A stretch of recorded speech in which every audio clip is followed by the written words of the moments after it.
We're going to bring him right out, but I'm just picturing Roger up there smiling. It's absolutely true that it's all inside. It's inside all of you. You don't have to look outside for anyone else. I'm really interested to see how this experience has changed Vikram. First, let's give him a golden thumb.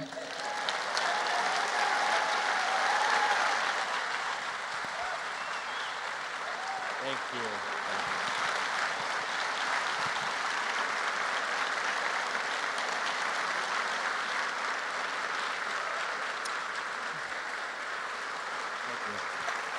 And we also have with us the producer of the movie, Stephen Feeder, and I hear that Rob Feeder is in the audience somewhere. Anyone from Chicago or in the media knows his uncle or cousin, his uncle, who is one of the best media writers in this country. And Stephen, will you, University of Illinois grad, will you please come? He said he was at this festival 15 years ago.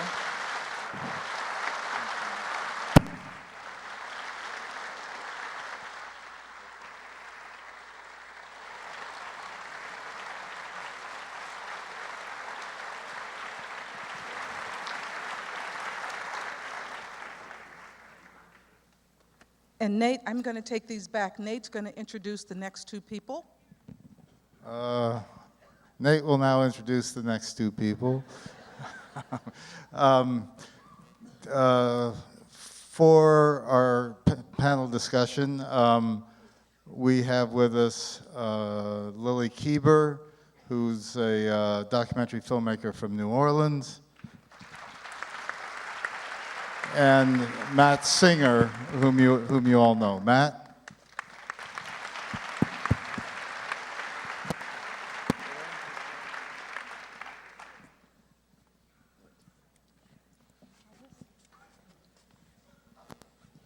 So what a film, huh?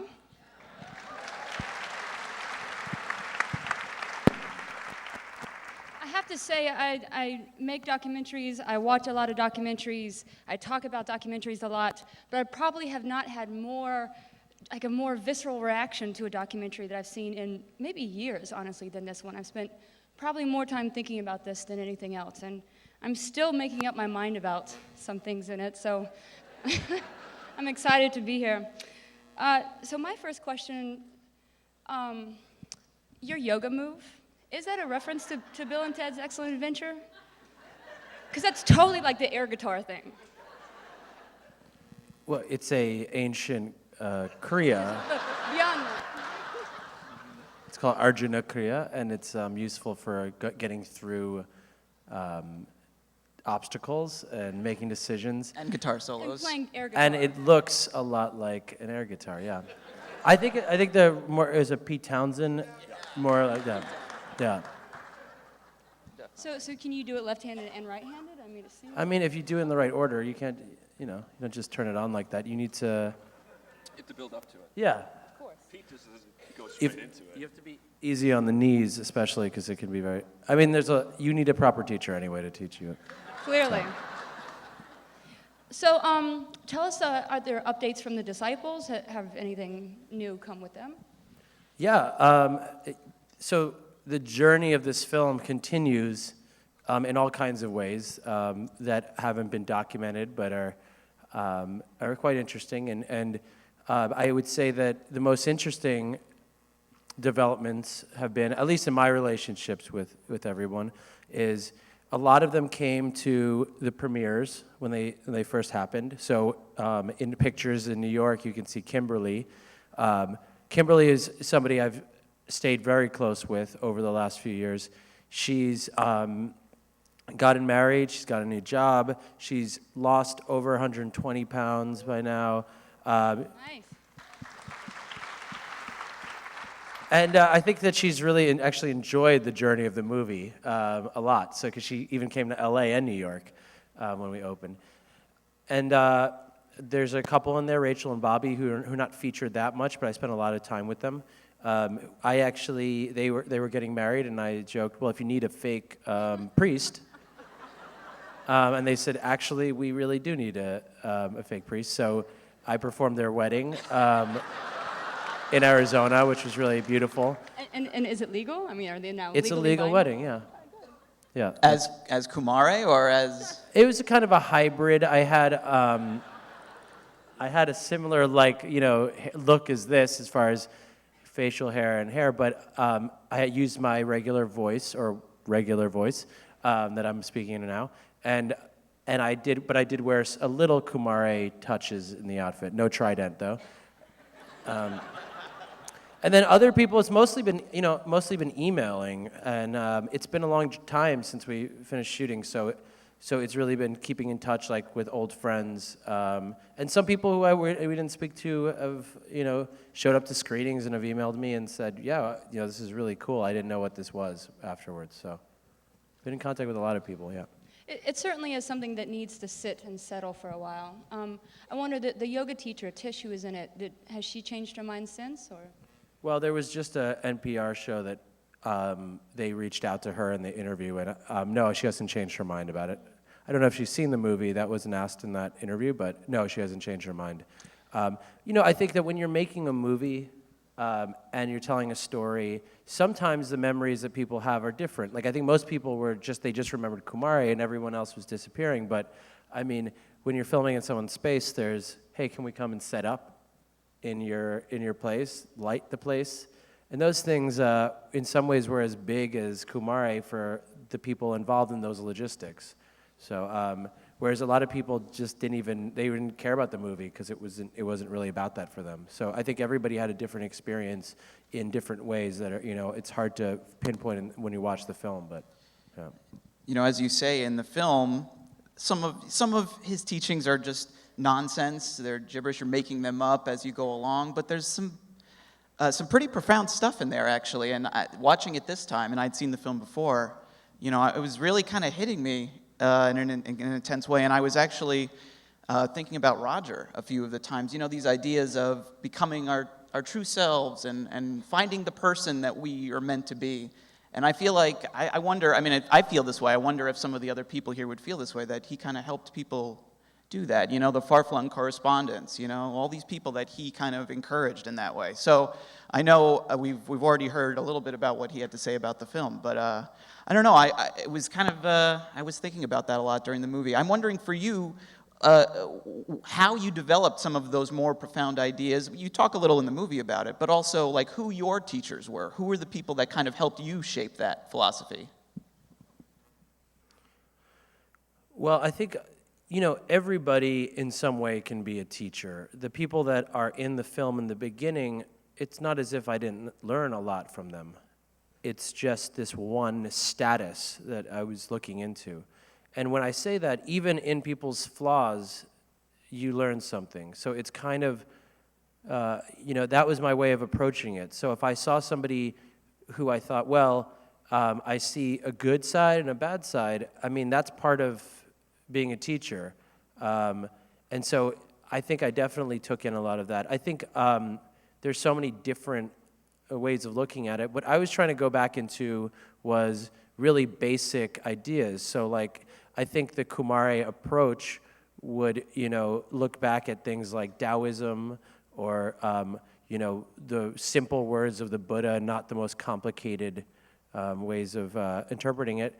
But also, I was just kind of looking at people around me that I admired. So it was less important that we knew exactly who they were, but more important that we saw what they did. So, of course, if you grow up with a name like Gandhi, you have certain influences that you can't get out of. I think specific teachers, I'd say on a superficial level, there's a teacher, Osho, in India, who was a kind of a trickster guru who would talk about his cult as like a circus and that he was an artist. And so I looked at that as far as a way of acting. There's an old Indian teacher in New York who says he's around 115. I don't know how old he is. But as far as the way I spoke, him and my grandmother were very influential. And I think a lot of my influences are just from my family, actually. I grew up in a specific part of the Hindu religion that was all about not having hierarchies, not having priests being better or worse than anyone. So it was almost a critical or skeptical look at religion that I even started out with. So that would definitely influence me also. In terms of the cameras, I mean, you guys are filming the whole time, and it seems like maybe sometimes the cameras are hidden or out of the way, but there are you're interviewing people, and you're right in their faces sometimes. So how did you explain the cameras to Kumare's followers, and how do you think that affected the way that they saw him? You think that helped maybe legitimize him in their eyes in some ways? I'm going to let Steve answer this. Well, I think if you look at a lot of the gurus that are out there and travel, they have various entourages, and it wouldn't be uncommonplace for someone to be filming this. And as a producer who also personally believed in the message of what we were trying to convey, and I grew up in a very traditional Jewish household, and I still am I practice, and I still believe strongly in it. And I think that part of why I appreciated what we were doing in terms of even the Jewish upbringing I had is this constant thing in Judaism. I don't know how many people know, but no one agrees on anything, and everybody questions everybody all the time. And part of that was, learning from other people, but ultimately being responsible for your own actions in the world. And so, a lot of it was being a believer of the message. And so, as a producer, I'm also an advocate. And so, I had my own relationships with the people within the film, and they carry on to this day. And, I had my own relationship with what we were doing and my own belief and trust in it. The cameras themselves were always present. There was never hidden cameras. And, everyone knew that this was being filmed, and they were given the option if they didn't want to, be on camera, they didn't have to be. But, people were found very quickly that they disappeared, and we weren't very invasive at all. But yeah, there were questions to camera. We would ask them about their experiences afterwards, and that was part of telling the story and being a part of the getting the message of Kumare out to the world so that more people could experience this teaching. And I think also the idea of somebody, I'm on camera, but the idea that I had intelligent, well-spoken people who wanted to make a film about my message, I think in a way allowed people to say, well, if this guy is interested, well, maybe there's something legitimate. And I think that's something about looking how leadership works. It might not be the person who's the center of it, maybe about the people who are, right around him, or it's right after you get one or two followers that things start. Otherwise you're just a crazy man with a trident. And are any of your disciples preaching the gospel according to Kumare now? I think they were taught to come up with their own ideas, and agreed with that. I was just telling Chaz that after the film has been released, the journey of it has continued in all kinds of interesting ways, and what we've really gotten is that I think a lot of people, because Kumare is just an idea that everyone can understand very simply, is just sort of be your higher self, that a lot of people are really interested in having something like that in the world, that maybe there's some truth to a fake religion and us all being the ones creating it. As far as the students, it's more of a friendship thing right now, yeah. You're walking at times a very, fine line, and we see you struggling with the unveiling and all that sort of thing. Are there, afterwards, looking back, are there any particular things that you did or said that you regret, wish you hadn't done it, wish you had done it differently? Anything like that? I think that the way, this film is all about stepping into a void for us. The ending was never going to be clear of how it was going to happen. We knew that I was going to unveil, but we didn't know what was going to happen after that. So it's very hard to go back and say, well, I think I should have done it this way. The domino effect of causality would have maybe made the movie something completely different. So strangely, it turned, it went in the direction that we felt really good about, but it's hard for me to go back and say I should have done this that way or that way. We had so many ideas, and however that we honed in on them with each decision we made, I don't know how to second guess them, but yeah. And how long was the overall process of making the film? For For example, I've read that you got your yoga certification at the beginning, so. I got certified as a yoga teacher about a year before or maybe a year and a half before I made the movie. I just needed to make sure that if we were actually going to do it, I was ready in all kinds of different ways. I think that the preparation, I would say that the movie actually took in entirety about 15 months to make, a few months of preparation, then we shot for about 4 months.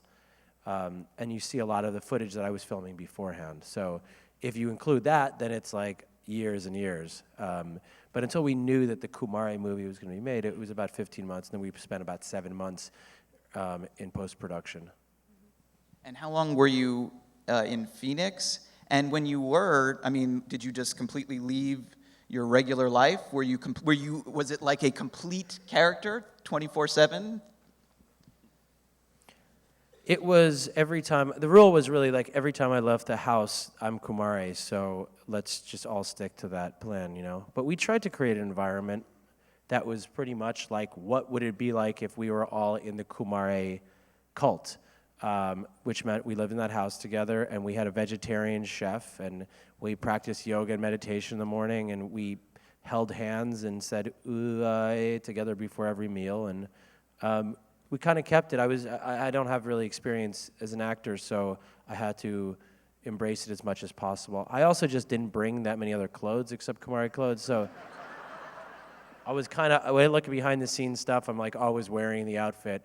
I don't know, was I speaking the accent? What do you remember? Yeah, I mean, no matter where we went, it was really remarkable whether the cameras were on or not. Whenever we would go out, we'd have to do a Trader Joe's run, pick up groceries. We would go to the Trader Joe's that was near our where we were all living together, and he would go with us, and he would never have shoes on. And to this day, I still don't understand. Phoenix is one of the most blisteringly hot places, and for him to be walking on asphalt was like just mind-blowing. But we would we would go into the Trader Joe's, and he would have interactions with people while he would be, he really looked at things through Kumare. Like, it was an exercise for him of complete, restraint, to be able to look at everything as though you were looking at it for the first time. So he would be walking around and looking at like where the fruit is laid out, and Kumare would be looking at these fruits that where from Alikash, this place in his mind, don't exist. So he'd be looking at them as though he's seeing it for the first time. And people would see this, and we'd had instances where guys had come up to him so overcome with emotion from seeing him and crying. And he wasn't even saying anything or doing anything. But the one nice thing I think for him is that anytime we went to a restaurant, we would eat. Kumare never carried a wallet, so yeah, that was Sweet. really great. That's a nice bonus. Yeah. Nice little bonus. Yeah. When you're making like an independent film, you're like, well, okay, here's some per diem for, it's like a little bit of money, and then we'd stop and go to it's all Mexican food. So it's just like I'm just getting like bean and cheese burritos everywhere. I mean, the truth is, he had a picnic basket that he carried with him. He could have put money in the picnic basket. I'm in character right now. Sorry. Yeah, I still owe Steve a number of burritos after this. It's interesting to hear you say you have little background in acting, no background in acting. Besides just acting like an idiot, or with friends and family, no acting experience. I don't really know if I would have decided to be in a film unless it was something like this that was so close to me, and I realized the reasons that I wanted to make the film had to do with me to such a degree that I couldn't imagine directing someone else to do it, and I just thought it would be amazing to kind of like, make your life art. So I kind of went with that. And was the performing, I'm sure you've gotten this question a lot, but was like the performing aspect of it difficult? Was it hard to stay in character? Well, I got to edit the movie, which is nice. So it wasn't hard to stay in character. The character is something that I felt very close to, so it wasn't hard to keep it on and at all. I think that wasn't the part. I think that to learn, and this isn't just acting. This, I think, is just in communication in general. To understand how you are perceived by the outside world is something that you you can either spend time learning about and become neurotic about, or you can learn about and it can be freeing. And it was kind of about finding that place where I understood that, and in a way, or a strange way, my ego was out of it because I wasn't myself. I was somebody very far from myself, and it allowed, allowed me to both connect with people and just really go deeply into the experience in a way that I think people probably learn in acting school, but I kind of just learned on the job. For me, I very much felt the sort of tonal shift in the film. The first half of it had a cynical feel, a critical feel, looking at these structures. But as Kumare got closer to the disciples, I really felt this, tone of hope springing up. And by the end of the film, I find it a very hopeful film, a very encouraging film. Was that something that happened in Vikram, or was that just that, Kumare's journey? I think that we can look at experiences in all these different kinds of ways, and you can go into a situation and say, well, that was really funny, or that's really sad, and it really, half of it comes from your own approach to who you think those people are. I mean, I've left the film and someone said, I can't believe that, it's so sad how pathetic those people are, and I'm always shocked because I'm like, I don't think of anybody like that. I think that everybody there is somebody that I genuinely would be friends with had I been in that environment. Like I didn't think anybody take anyone as a fool, and I was always constantly like in India, and people are like, you're Kumare in India, and then I'm talking to a Sanskrit scholar, and they're treating me as Kumare, and then I'm in Arizona. So there wasn't a matter of saying, okay, I'm totally fooling these people. It's ridiculous for them to believe. I didn't actually think it was so far off. I knew what I was doing as far as I'd done enough research, and so that was interesting. So I think the reason I mentioned that is when we approached the movie, I was always saying, it's got to be really funny. It's going to be really funny and absurd, and it's going to be really emotional. And we knew that. We always knew that. But I think that as we got deeper and deeper, that humor, as you see in the film, becomes less important than the connections and the deeper things. But I do think it was always funny from the first day till the last day, and it was always deep and emotional from the first moment to the last moment. It just is like, where was our attention? And that, I think in the film, I was just really trying to show this was my journey. But the whole thing was such a weird creation and invention. It was a house of illusions that we were all kind of trapped in. So but I think in a way also after making the movie, I definitely have, I'm just more open-minded to all the crazy things we all believe and that I realize that I believe too. So I think that's definitely, I tried to chart that in the movie as well. Should we audience questions? I'm guessing. So if you all have a question, if you would just look for one of the mic wranglers, and they'll come to you with a mic. From the balcony in the center. Yes, ma'am. Hi, I'm Ursula. So my question is about the releases that people signed. It sounds like, for you. It sounds like you got releases from everyone who was in the film, but for a documentary being made about Kumare, how do you feel ethically about people signing off to be in a movie that isn't quite the movie they thought they were signing off to be in? It's a good question. We were very as upfront and clear as we possibly could. We were never hiding behind the teachings of what Kumare was saying, and we firmly believed in them. And what we communicated was the message of what Kumare was communicating to them always.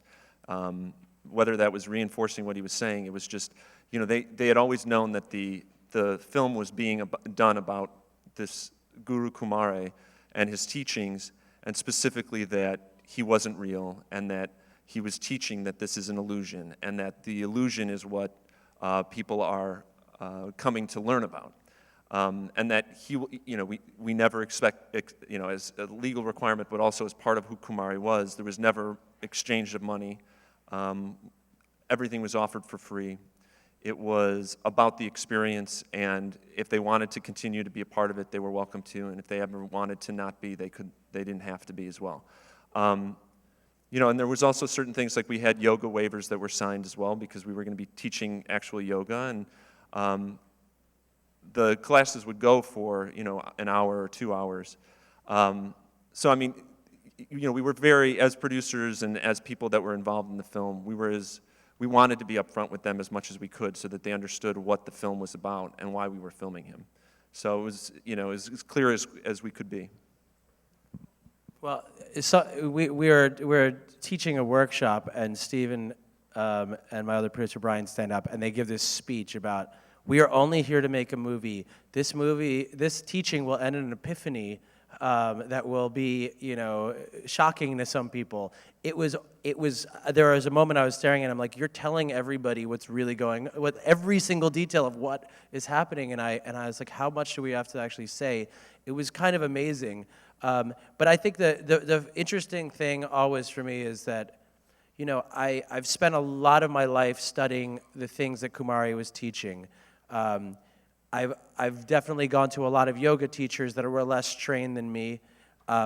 I told people often that it was an invention of myself, and no one seemed to care that I invented things, that I invented the lineage, because I was speaking an accent. So the real, I think, interesting question is, what's the big deal that I'm from Jersey? And I think when you think about what we're looking for out in the world for answers and why we can't find those answers in the people sitting next to us, that question, which seems like a joke, is actually a big one, because that was really the most shocking thing. You know, it wasn't shocking that I said I made this up, or Ali Kosh isn't real. For some reason, that isn't important, but to just be like everybody else, I think, is interesting. So otherwise, yeah, I think the movie in itself could only be made in this way, and that's and I know that my producers and I spend as much time thinking about how to go about including people as we did to the message of the movie. We have a question for you to your left in the aisle here. Hi. As an Indian immigrant and an Indian American, I'm curious about this. I was wondering if this film has been shown to Indian American audiences or been shown in India, and what responses you've got. And I'm also curious about the responses you've got to the Indian accent. Oh, the Indian accent is, I don't know what that accent is, to be honest. It was a creation that it just happened. Like, you start something, you know, if you're doing an accent, you just have to be consistent, I think. I don't know what that accent is. I don't know anyone in India who speaks like that. But it was kind of based on just my grandmother, this a few other older Indian people I know. So that's, I don't know, it was a strange creation. And I've gotten mixed responses from Indian people about, oh, that accent's really great, or what is that? I've gotten both sides of it. And then otherwise, Indian Americans, we screened it at the New York Indian Film Festival. We had a great response there. I think Indian Americans and Indians in general that I've shown it to get everything that's in the movie from the second they start watching it. Because our experience as an immigrant nation is sort of, has gone from one of being in between and unnoticed, a sort of a gray area in race in America, to being something that might have the answers to all the Western problems and possibly then be the big problem, you know? It goes, depending on facial hair configurations, I may or may not look like the answer, or, you know. So I think it's an interesting journey for anybody who's been in America for the last, 20 years to see how as an immigrant population has adjusted itself in America. So they really get it. And in India, people don't really watch documentaries from America ever, so it's been a bit of a struggle to get it out in the world over there. But the response there has been great as well. But it's been in smaller circles. Yeah. I wonder about it because to me, Kumare's message does seem very close to the American dream. It's like self-reliance, self-empowerment. Like you are the answer to whatever problems you have or to your questions. And I've wondered about that, whether Kumare's message seems to resound so much because it is something that we're all taught as Americans. In our core, like if you're going to do it, you have to rely on yourself. And I have wondered on how that message would play out in other cultures. Other cultures which are more community-based or more, family-based, for example. Well, I think the American dream is as strong and sometimes stronger in other countries than it is in America right now. As far as traveling around the world, India, for instance, is in an economic growth, and now all of a sudden the same dream of being a poor young person from the slum, learning how to program, can now find their way to a better life. That's pretty prominent, and I think that's kind of something in our globalized world that's different than maybe 20 years ago. I think that anybody who, the negative responses I've found in India have more been, well, that one person that you put in the movie, I think is a holy man and you shouldn't have done that. You know, so, but otherwise, yeah, I mean, I think that the idea of everybody being their own, you know, guru is, yeah, it's definitely American. But I think it's, I mean, you find it everywhere. Sorry? Universal, yeah. It is universal, and I mean also in India, especially where you know all of this is sort of coming from, there isn't an order to, I guess, religion in India, as far as there's so many different teachers, and it has so many qualities that are just like America there, and sort of the freedom of thought, and Hinduism in general has always been something that has contradictory ideas within the religion, and there's debates, and so it's very much in line with that. But yeah, I think it has to do with the American dream too. Or I saw a hand over here. Just to your right. Oh, over here? Okay. Oh, thanks. I love the movie. Have you gotten any reaction from Hindutva, fundamentalist Hindu groups, the kinds that like to protest everything? I mean, hopefully, in success. No, I haven't gotten any. I don't even really know if, I mean, it's also about seeing, people seeing the movie. And a lot of times it's hard for them to actually see a film like this. India has a lot of censorship, but if fundamentalists don't see the film, then they won't protest anything. So an example of it is some movie that was in India, I think, that had so nudity there was a big rebellion, a big protest against it, and then meanwhile, Brokeback Mountain was playing in the theater next door, and I said, well, wow, everyone's really open-minded here, and my cousin said, yeah, the fundamentalists just haven't seen that, because it's in English, they just haven't sat through it to really get, so it's interesting how different cultures, what censorship is, and no one in India has really, I don't think anyone like that has seen it, and I don't know if they would really have a problem with it either. Question from the balcony in the center.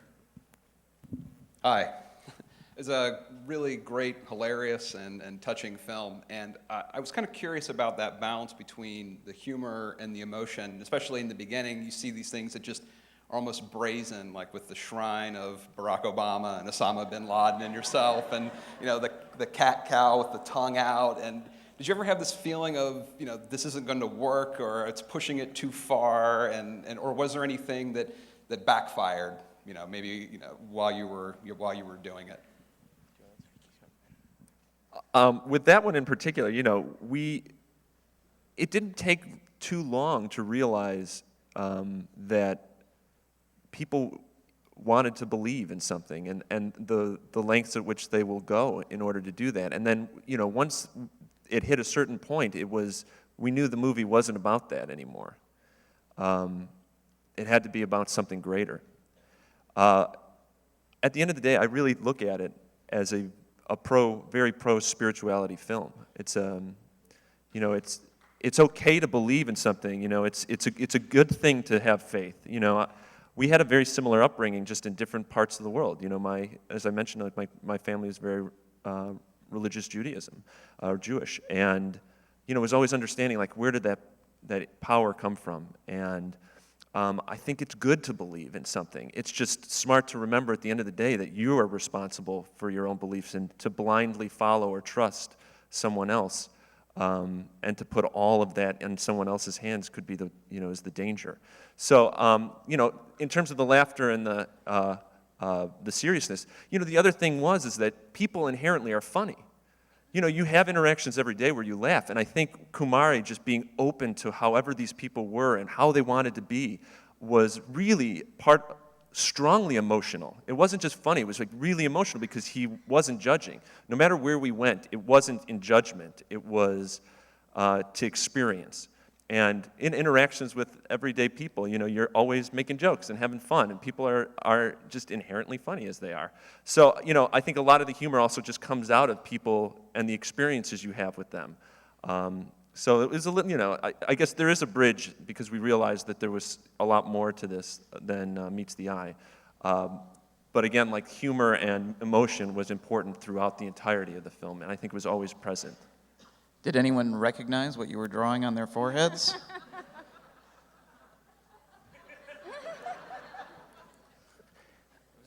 Yeah, I mean, it was the symbol of happiness. Right. So. I just want to. What's interesting is that one pose, the cat-cow pose with the tongue coming out. That is a pose that was not created by me. That's a very common pose. I always find it interesting what people are laughing at, because then that was not something that I created for the movie. It was a little bit more visual, but it's there. So it still raises the question of what's is the fake, is the real thing fake, or is the fake thing more real, and what's funny about that? I think if you start analyzing most religion, the sort of palette of religions that we have, you'll find a lot of absurdity in it. Other than that, every single thing that's in that movie, whether it's funny or not, has sort of a intellectual way of viewing it. Even that iconography of seeing a guru in everything, including what is the face of, quote, evil in our world, was an exercise that had some meaning beyond the shockingness of it, of the images. So, I mean, we were looking at those things while we didn't just come up with things that were funny. It wasn't like, well, Simon says this, what are they going to do? We chose things to do that reflected on the way we thought, and then otherwise, we just had a good time. I mean, the guy who car buffed me, Daryl, he at first was upset, and then he contacted me and said, no one has ever gotten into it as much as Kumare. No one was ever that excited or moved or went as far, and so he was thankful for it and had a great time, and he realized he had a really good time because we went for it and we experienced it to the fullest. So, yeah. How did that feel, by the way?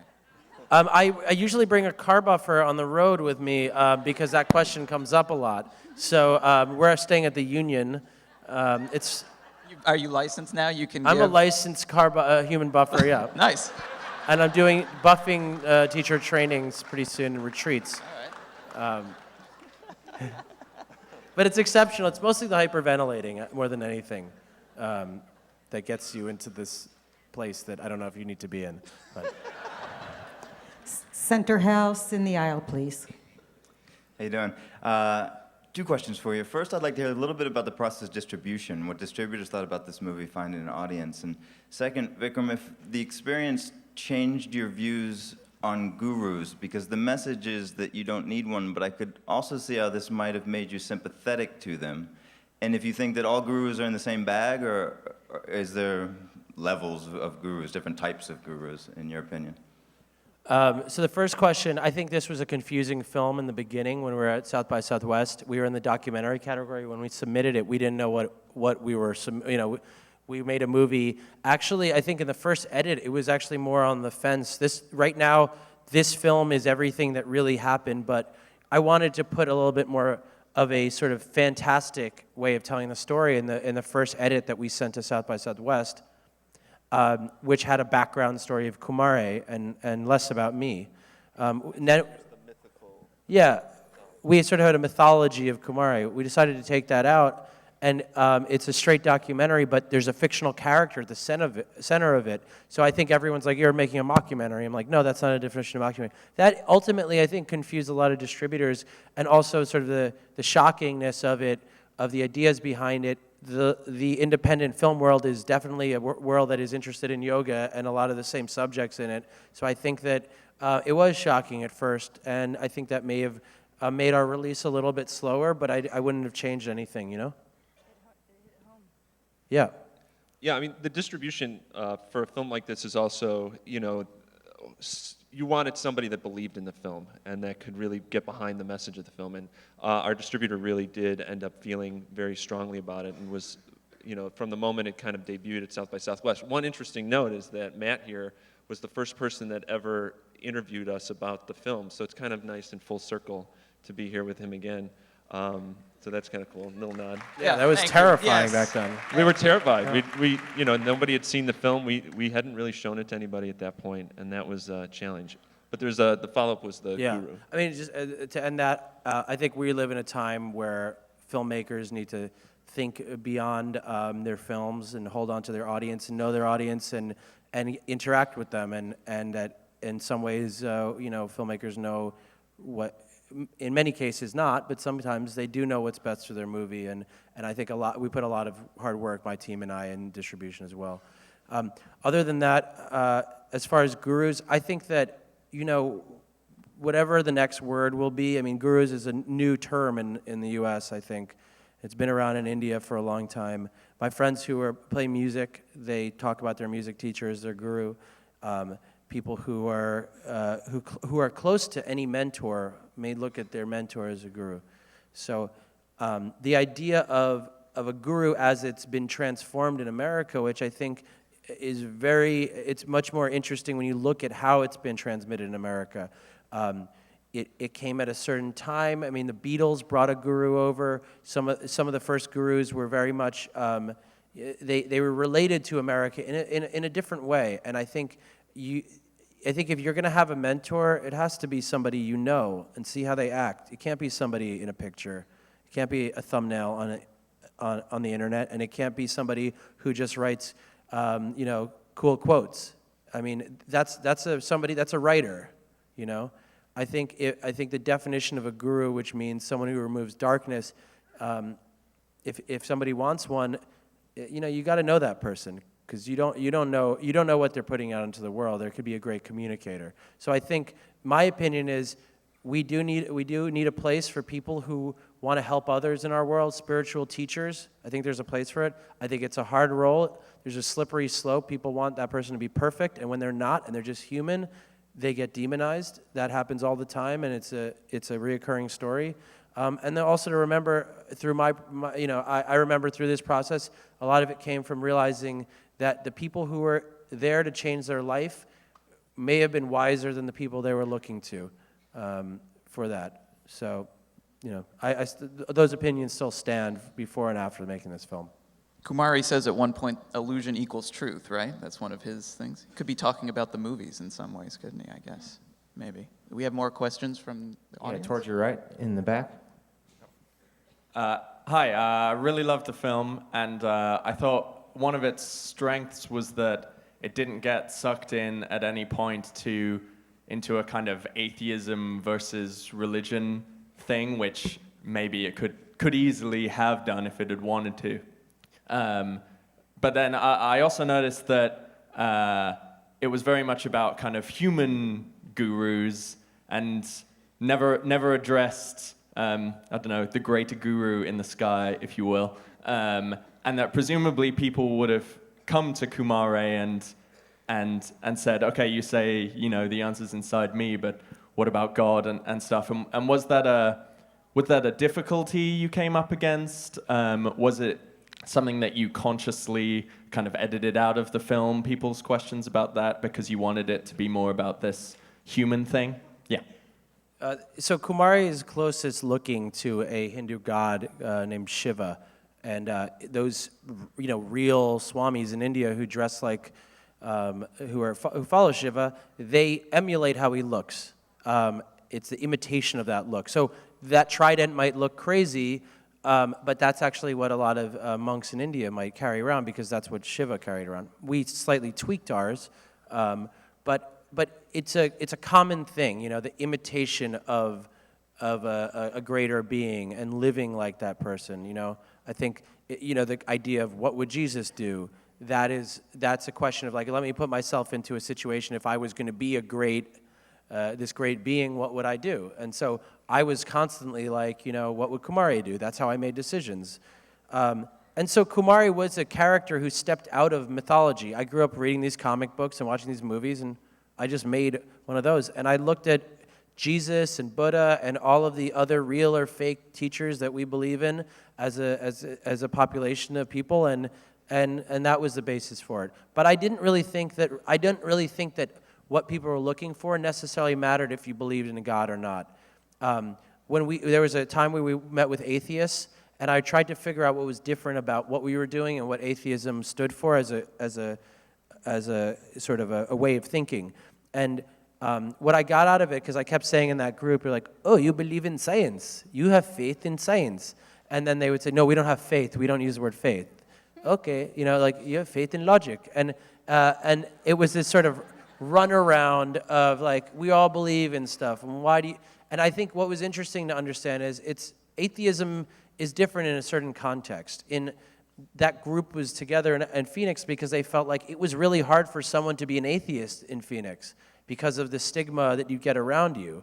That people would say, growing up as an atheist in that school, I didn't experience that in New York. So I think there's a lot of contextual reasons for that.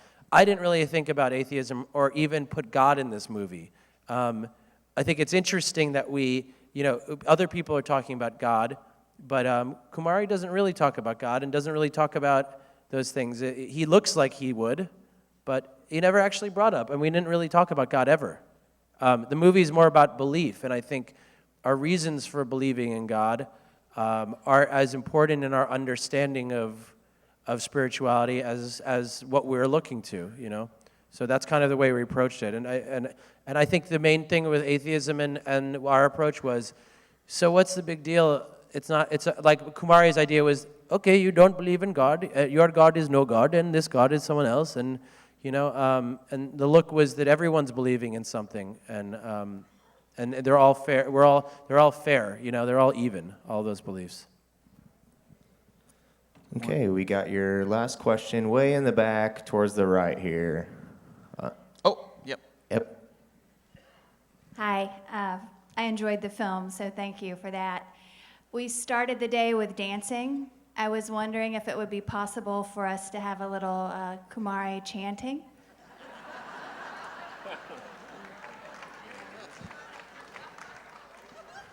Okay, good. So I think this is. Why don't we? I think it's best to do it the way we would do it in. Can I just say one quick thing before we do this? I think this is a great idea. This is absolutely a dream for me to be here, and I just want to thank Chaz and the entire staff here for having us be here. It was. I told Chaz this a little bit backstage, but I remember being here as a student when it first started.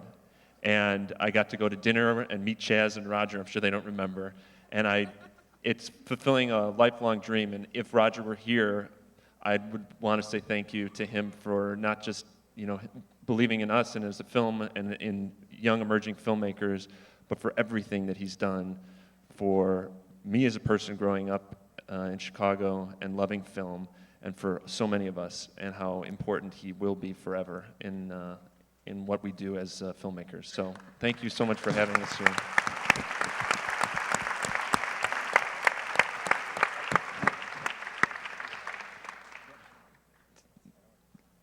Do a little meditation and then into the chant. For those of you willing to be open.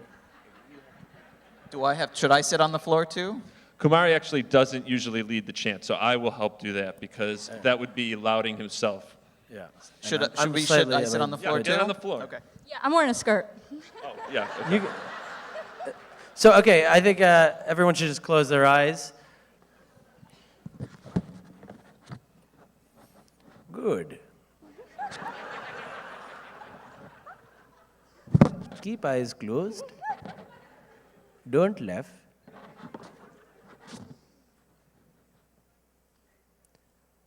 Try to straighten your back in the chair. Try to keep your whole spine straight and focus on your breath.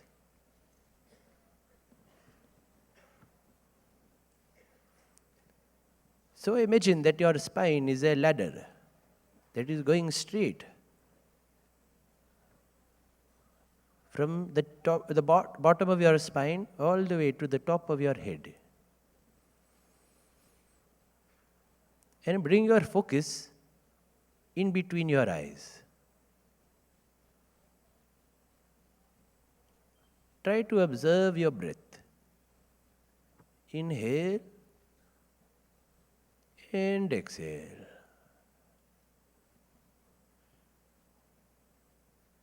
Inhale and exhale. Balance your body, right side and left side,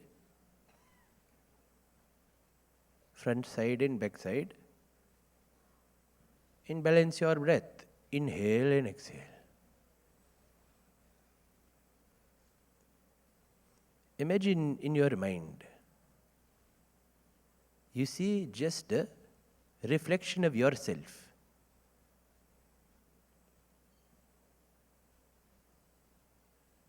As if you are looking in a mirror.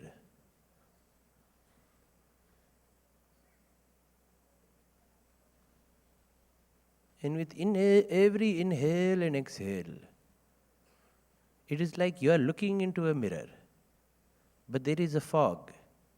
And with every inhale and exhale, your image becomes more clear. You imagine yourself sitting in front of you.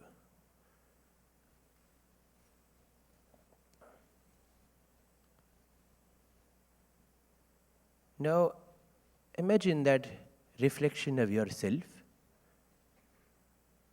You remove the whole image.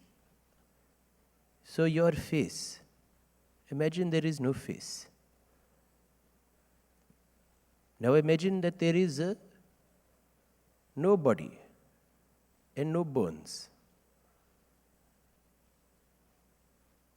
It is only this blue light inside that being that you see.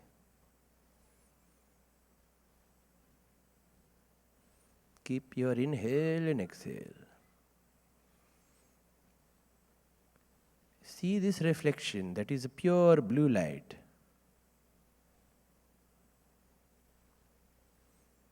This is your ideal self, pure self, filled of blue light.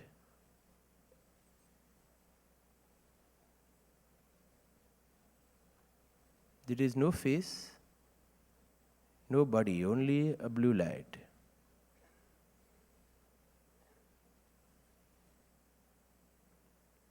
Now feel that reflection and yourself becoming one. That not only your reflection is a blue light, you are full of a blue light. Continue with the inhale and exhale. Your whole body is filled with a blue light.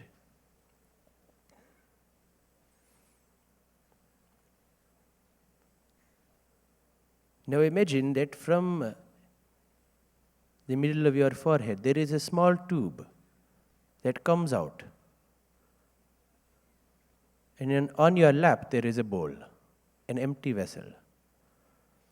And with every inhale and exhale, you will move the blue light through the tube. So inhale and exhale. And the blue light is moving through the tube. And as it comes out the tube, it pours into the bowl like a blue water. In 4 inhale and exhale, you will empty your whole body into that bowl. Inhale and exhale. Inhale and exhale. Inhale and exhale. Inhale and exhale all the blue light, emptying into the bowl on your lap. Now imagine looking onto the surface of that bowl, looking at your reflection. completely empty self. Together we will say,